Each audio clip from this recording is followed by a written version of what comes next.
You, the anti-Hindu racist mafia, the New York Times, just dropped a salvo of anti-Hindu racist mafia disguised as journalism. The New York Times just dropped a salvo of anti-Hindu racist mafia disguised as journalism. The New York Times just dropped a salvo of anti-Hindu to shred the legitimacy of the indigenous Hindu sovereignty and sabotage the Hindu-indigenous alliances across the entire time. Let's take a look at the mouthpieces behind your disgrace. Mujib Mashal, born in Afghanistan and seasoned at the Qatar's Al Jazeera. Maria Silvia Trigo, peddling her leftist playbook from Bolivia, and Pragati KB, tethered to radical rags like The Hindu and The Dissent magazine. This rogue trio of these so-called social justice warriors, these hypocrites come together with one mission to attack the indigenous Hindu leadership and to erase our sovereign voice. The synchronicity is striking. Within hours of your hit piece, virtually identical articles appeared all over the world, such as Times of India, Hindustan Times, Republic TV, Times Now, and dozens of other outlets. Not a single fact was changed, not a comma was altered. Clearly evidences that this was a coordinated press release distributed globally to the anti-Hindu media network. This is not journalism, this is your distribution of the genocidal propaganda. What's more interesting is the partnership between the left and the right wing, the medias, to actually peddle these false narratives. Why this eerie unity between the left and right when it comes to attacking the indigenous Hindus? Well, the answer is very simple. Indigenous Hindu sovereignty is a ticking time bomb under the entire colonial deep state's throne, be it the right or the left. The left recoils at a free Hindu nation that defies their very grip, while certain right-wing gatekeepers clutch their monopoly on defining Hindu identity. You whisper Hindu next to sovereign and you see that these established lapdogs snap into attack mode, desperate to decredit it. Your calculated targeting of the Supreme Pontiff of Hinduism, dragging him into agreements that he is not involved, lays bare the anti-Hindu racist news cartel's endgame. Not the truth, but a ruthless vendetta to crush the Hindu leadership, to block the resurgence of the indigenous traditions that dare defy your colonial overlords. This is not just an assault on Kailasa, it is your war on the religious liberty and the indigenous dignity, paving way for ethnic cleansing of Hindus. New York Times, your narrative actually collapses under the weight of your own contradictions. Your headlines declares that the Hindu nation was fake, but its land grabs in Bolivia was real. This paradox exposes your intellectual dishonesty. If Kailasa is fictional as you claim, how could it execute a real land transaction? If these were actual land agreements, then by the very definition of Kailasa cannot be fictional. Your propaganda apparatus cannot maintain logical consistency even with one single headline. What's even more revealing is your casual reference to, quote-unquote, 20 people associated with Kailasa being arrested for land trafficking. Now, this is a peculiar term that is invented for your hit piece. Yet, these supposedly, quote-unquote, arrested criminals were not prosecuted, they were not jailed in Bolivia, but they were simply sent back to their home countries, which is India, US, Sweden and China. Which legitimate criminal investigation ends with suspects being released to their home countries without charges, trials or extradition requests. This fabricated criminal narrative collapses under basic scrutiny, which is precisely why you, corporate colonial media, obsessively repeat the allegations while deliberately obscuring the outcome. No crime was committed, and that is the reason why no charges were pressed. You are not reporting, you are spinning a hate speech to fuel ethnocide. You go on to say that representatives of this non-existent country have given statements at the UN and posed for photos with global statesmen, American congressmen and the mayor of Newark. New York Times, your characterization of Kailasa as a non-existent country or a self-proclaimed nation represents a fundamental attack on the indigenous sovereignty and the self-determination rights that vest in us. This is not merely a semantic disagreement between two entities, but a calculated attempt by you, the fake news machine, to erase the existence of the indigenous Hindu communities worldwide with your hate-filled agenda. Let's address your colonial propaganda with facts. Point number 1. By what authority do you, the anti-indigenous colonial mouthpiece, New York Times, claim the power to recognize or de-recognize nations? Even the United Nations, by its virtue of its own declaration, it states that it is neither a state nor a government and does not possess any authority to recognize states. As an organization of independent states, it may admit new members, but it does not quote-unquote recognize nations as per their very own mandate. Furthermore, Kailasa fulfills all the criteria for statehood that is established as per the Montevideo Convention on the rights and duties of states. 4 major points. These are 1. Permanent population, 2. Defined territory, 3. Government, and 4. Capacity to enter into international relations. The Montevideo Convention explicitly states in Article 3 that the political existence of a state is independent of the recognition by other states. Article 13 of the Charter of the Organization of American States further reinforces the political existence of the state is independent of the recognition by other states. Even before being recognized, the state has the right to defend its integrity and independence. Kailasa's juridical statehood is a legitimate sovereign subject under international law. Kailasa is a sovereign subject under international law, possessing distinctive attributes derived from the Supreme Pontiff of Hinduism's inheritance of unbroken succession and the revival of 21 ancient Hindu sovereign states and ecclesiastical historical institutions. Your racist journalists' attempts to strip Kailasa of its rightful recognition demonstrates a very troubling disregard for the right to self-determination of the indigenous people, a right that is explicitly protected by the international law, including the United Nations Declaration on the Rights of Indigenous People. You are the colonial mouthpieces of the deep state whose systematic campaign against Kailasa reflects your fear of the indigenous revival that threatens the very establishment of your power structure. Your real aim is blocking the indigenous Hindus from their rightful place with your genocidal media lies. You go on to place false narratives that Kailasa's leader, a fugitive holy man, known as Swami Nithyananda, aka His Divine Holiness the Supreme Pontiff of Hinduism, and you go on to say that he fled India after being accused of rape, torture and child abuse. You hate speech mongers, New York Times, your vicious attacks against the Supreme Pontiff of Hinduism reveals your systematic campaign of the religious persecution against the Hindu leadership, specifically the Supreme Pontiff of Hinduism and the entire Hindu diaspora. Let's address your false allegations with documented facts one by one. First, the Supreme Pontiff of Hinduism is not a fugitive who fled India. He is a persecuted religious leader who has been systematically targeted through lawfare, and there are over 22 reports by the United Nations that very clearly recognize the persecution against the Supreme Pontiff of Hinduism. Moving on to the next. In 2012, the Karnataka High Court declared the Supreme Pontiff of Hinduism's arrest as quote-unquote illegal, without any authority, contrary to law and without any jurisdiction, quashing the entire unlawful proceedings.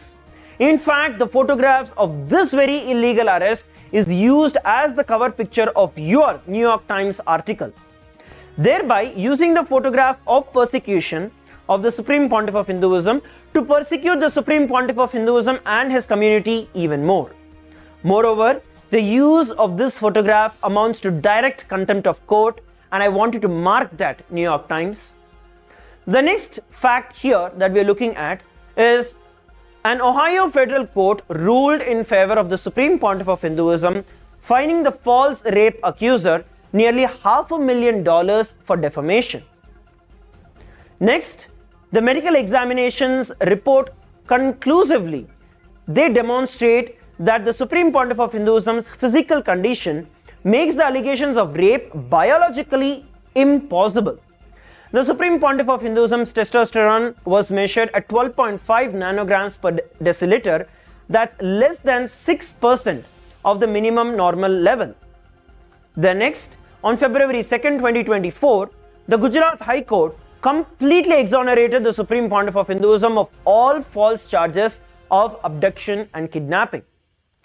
Moreover, multiple prominent human rights advocates, including Casey Jeffrey Robertson, who is a former UN Justice Council jurist, have documented the persecution of the Supreme Pontiff of Hinduism.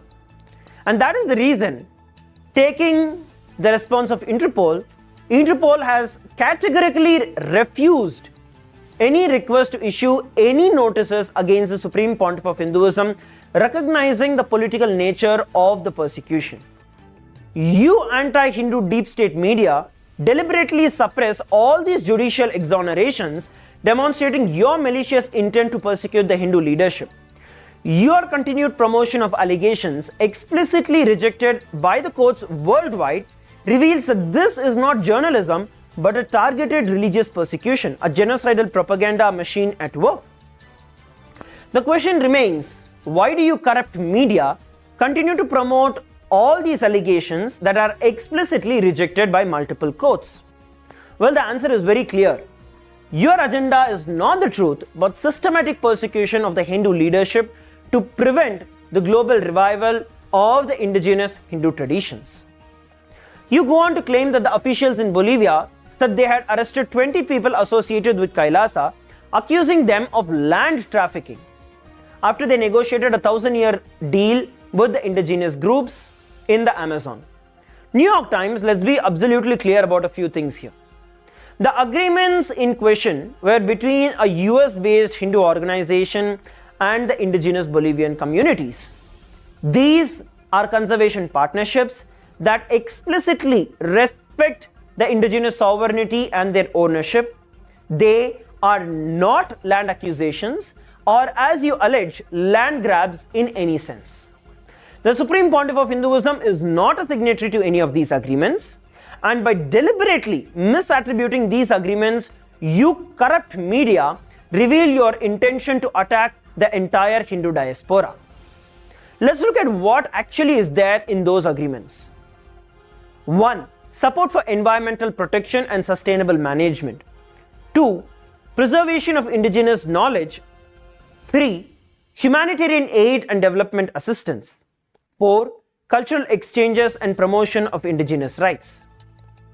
Now, all of these agreements are in full compliance with the Bolivian law and the ILO Convention. This is endorsed by the indigenous leaders who retain sovereignty under Bolivia's constitution. Article 30 of the Bolivian Constitution explicitly guarantees the indigenous people the right to self-determination and territoriality. It further ensures the right to maintain their own institutions. Article 403 of the Bolivian Constitution states that the integrity of the indigenous territory is recognized, which includes the right to maintain, develop their own forms of economic, cultural, and spiritual life. Your characterization of the legitimate conservation partnerships as negotiation for 1,000-year leases for swathes of Amazon reveals your deep-stated colonial mentality. Why do your biased media believe that these constitutional rights apply to everyone except for indigenous Hindus and their partners? The implications are clear. You media mafia believe the indigenous community should only engage with the Western approved colonial partners. You are not journalists, you are racists, pushing a colonial agenda laced with hate speech. Furthermore, allegations that you place are the agreements were declared void and Kailasians were deported not to Kailasa but to the actual home countries. New York Times, here's the most revealing aspect of this entire fabricated controversy. See, if the individuals were truly arrested for the serious crime of land trafficking as you allege, why were they then simply deported back to their home countries, as you say, to India, US, Sweden and China, rather than being prosecuted under Bolivian law? Let's think logically for a moment. When someone commits an actual crime on the Bolivian soil, the standard legal procedure is to prosecute them in Bolivia, not to simply send them back home as you claim. What kind of criminal investigation ends with the suspects being released to their home countries without any charges or trials? This deportation without any prosecution conclusively proves that these were not criminal matters but politically motivated immigration maneuvers. This reveals your entire criminal narrative as a complete fabrication. No crime was committed, which is precisely why no one was charged with crimes. You, the establishment media, deliberately obscure this crucial fact because it completely destroys your false narrative of land grabbing and fraud. You go on to say that Nithyananda was also grandiose, linking himself to long religious and royal lineages, and he claimed to have miracle powers.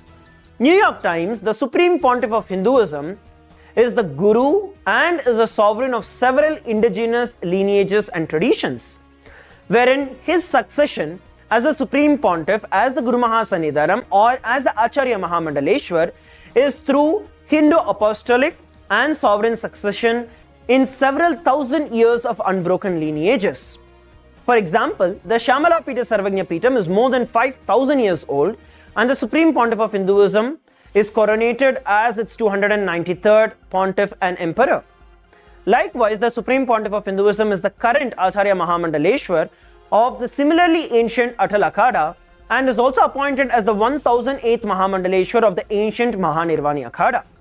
The coronation of the Supreme Pontiff of Hinduism to the spiritual sovereign thrones of these 21 sovereign kingdoms and ecclesiastical lineages was accompanied by various irrevocable coronation, nomination, and appointment deeds that makes this recognition legally binding.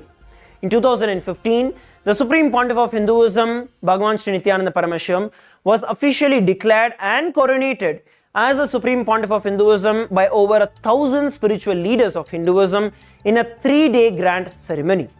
Additionally, your bogus article is nothing but absolute fake news. You go on to falsely quote the Supreme Pontiff of Hinduism, making certain claims that he has never made. You post that the Supreme Pontiff of Hinduism has claimed that during a conversation in front of a large group, he endorsed the idea of the world's first interlife reincarnation trust management. Really? Has your viewership gone so low that you resorted to these cheap tactics? I suppose that this proves why most of the people now label and mock you as the failing New York Times. Other allegations that you continue to place is that in 2023, a senior official in Paraguay resigned after he had signed a memorandum of understanding with Kailasa. And you go on to say that earlier that year, the mayor of Newark rescinded a sister city agreement with Kailasa. New York Times, our Hindu organizations engage with the indigenous communities worldwide. This is not a pattern of fraud, but a systematic commitment to global indigenous solidarity, cultural preservation, and mutual support between two persecuted communities. These engagements include humanitarian aid, cultural exchange, environmental conservation, and diplomatic relationship building, all standard international activities that you, the woke media, would never question the Western organizations. Your disinformation pipeline deliberately mischaracterizes legitimate diplomatic and humanitarian engagements as fraud or problems without providing any evidences of actual illegality or harm. Your vague references to similar issues in multiple countries mask the absence of any actual legal findings against the Hindu organizations in these jurisdictions. The allegation itself reveals your New York Times colonial mindset, that indigenous communities worldwide should remain isolated from each other, engaging only with colonial approved partners. Your concern is not about fraud, but about preventing the development of a global indigenous solidarity movement that could challenge the colonial power structures.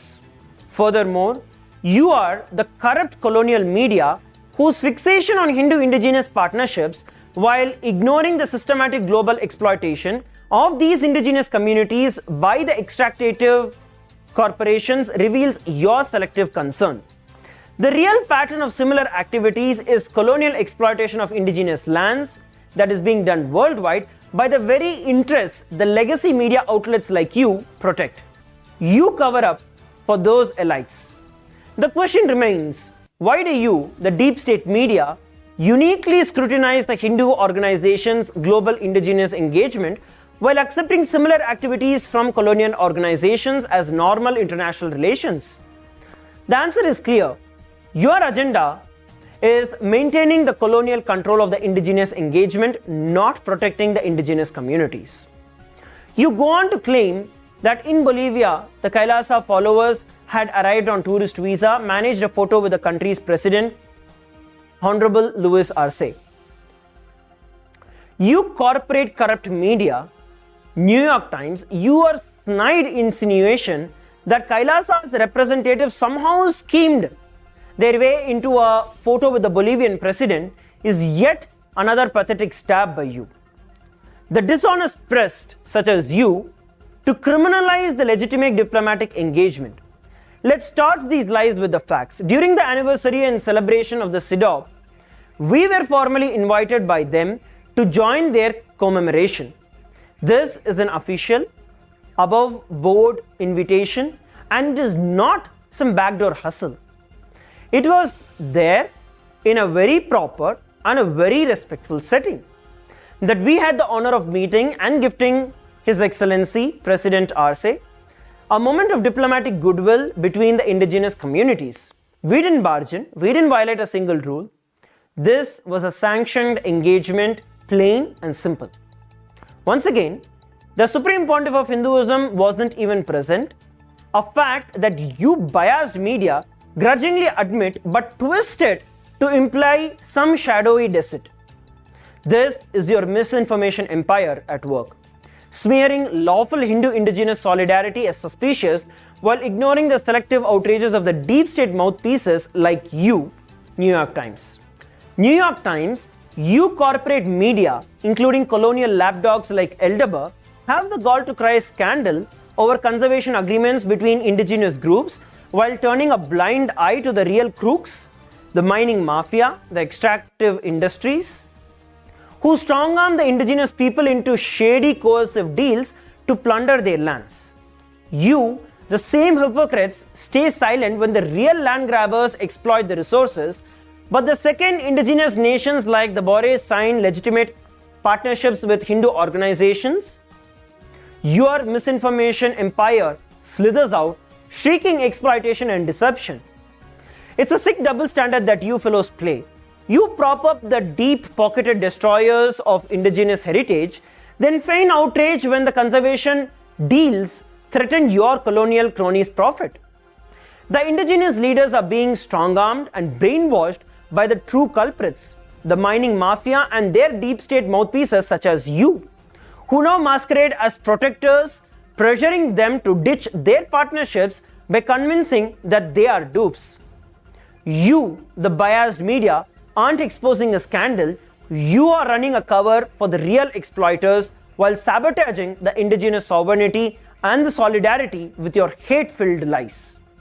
New York Times, your sustained campaign against Kailasa and the Supreme Pontiff of Hinduism exposes your role as a hate speech. New York Times, your sustained campaign against Kailasa and the Supreme Pontiff of Hinduism exposes your role as a hate speech monger who is perpetuating colonial narratives aimed at maintaining control over indigenous communities worldwide. Every single article labeling Kailasa as fictional, every false allegation aimed at indigenous Hindu collaboration serves your singular purpose of reinforcing your colonial power structure, enabling the ongoing exploitation of the indigenous lands, resources, and cultural heritage. This is not journalism. It represents your media-facilitated colonization and cultural annihilation, laying the groundwork for the entire Hindu genocide.